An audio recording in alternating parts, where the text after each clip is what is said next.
Di pengadilan Islam, tidak semua saksi itu sama. Ada perkara yang cukup satu orang, ada yang butuh empat, bahkan ada yang tidak boleh perempuan sama sekali.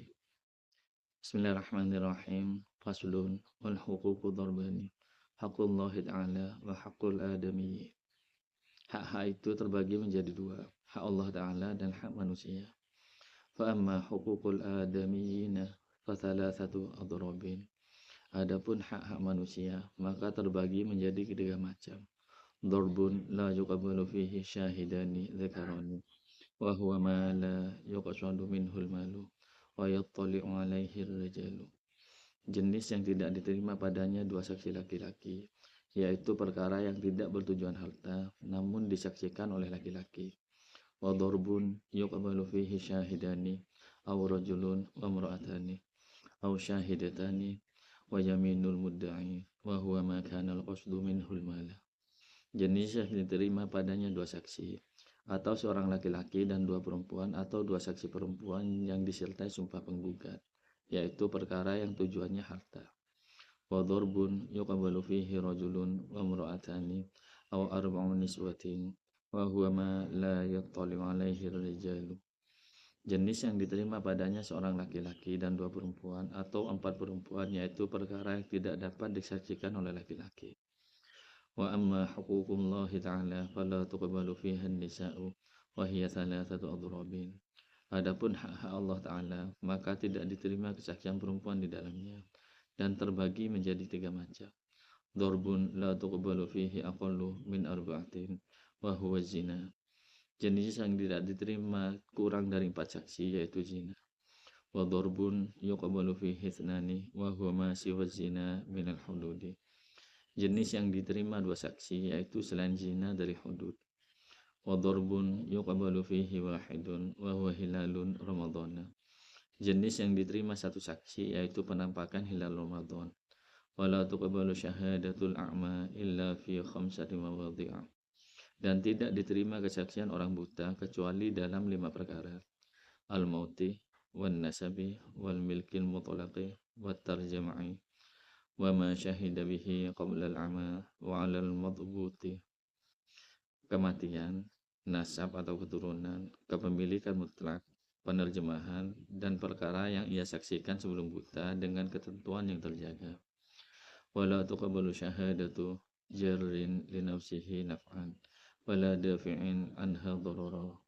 Dan tidak diterima kesaksian orang yang menarik manfaat bagi dirinya sendiri, serta orang yang menolak mudarat dari dirinya. Bab ini membahas klasifikasi hak dan syarat kesaksian dalam fikih peradilan. Intinya, jenis perkara menentukan jenis saksi. Tidak semua perkara bisa disaksikan dengan komposisi saksi yang sama. Yang pertama, pembagian besar hak.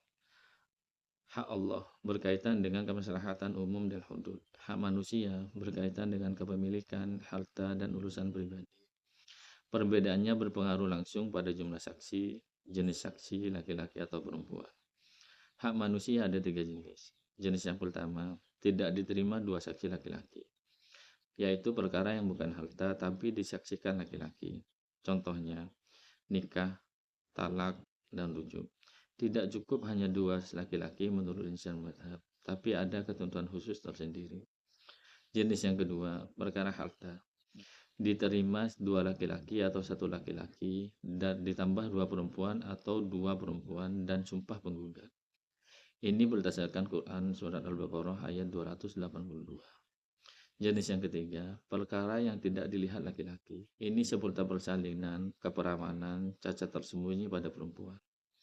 Diterima satu orang laki-laki dan dua orang perempuan atau empat orang perempuan, karena perempuan lebih tahu dan lebih sering hadir dalam perkara ini. Hak Allah ada tiga jenis. Yang pertama zina. Harus empat saksi laki-laki. Kurang dari itu tidak diterima. Ini bentuk perlindungan kehormatan manusia. Yang kedua hudud selain zina, seperti mencuri, minum khamar. Cukup dua saksi laki-laki. Yang ketiga hilal Ramadan. Cukup satu saksi laki-laki yang adil, karena sifatnya pengamatan umum dan mendesak. Kesaksian orang buta. Asalnya tidak diterima karena kesaksian butuh penglihatan, namun diterima dalam 5 hal. Yang pertama kematian, karena didengar dan diketahui. Yang kedua nasab, karena diketahui lewat kabar mutawatir. Yang ketiga, kepemilikan mutlak. Yang keempat, penerjemahan. Yang kelima, perkara yang ia saksikan sebelum buta. Kesaksian yang ditolak karena kepentingan. Tidak diterima saksi yang mengambil manfaat dari kesaksiannya, yang menolak bahaya dari dirinya. Karena kesaksiannya tidak netral. Contoh kasus pada kehidupan nyata. Contoh yang pertama, sengketa utang. A menuntut B utang 10 juta. Saksinya satu orang laki-laki dan 2 orang perempuan. Ini diterima karena perkara harta. Contoh yang kedua, tuduhan zina. Ada tuduhan zina, tapi hanya 3 orang saksi. Kesaksiannya ditolak seluruhnya, bahkan penuduh bisa kena had qadzaf. Contoh yang ketiga, persalinan. Ada sengketa apakah seorang bayi lahir hidup. Saksinya 4 bidang perempuan. Ini diterima karena laki-laki tidak hadir di situ. Contoh yang keempat, hilal Ramadan. Satu orang adil melihat hilal dan melapor ke hakim. Ini cukup dan bulan puasa bisa ditetapkan. Contoh yang kelima, saksi berkepentingan. Seseorang bersaksi agar tanah jatuh ke dirinya. Kesaksiannya ditolak. Wallahu a'lam bishawab.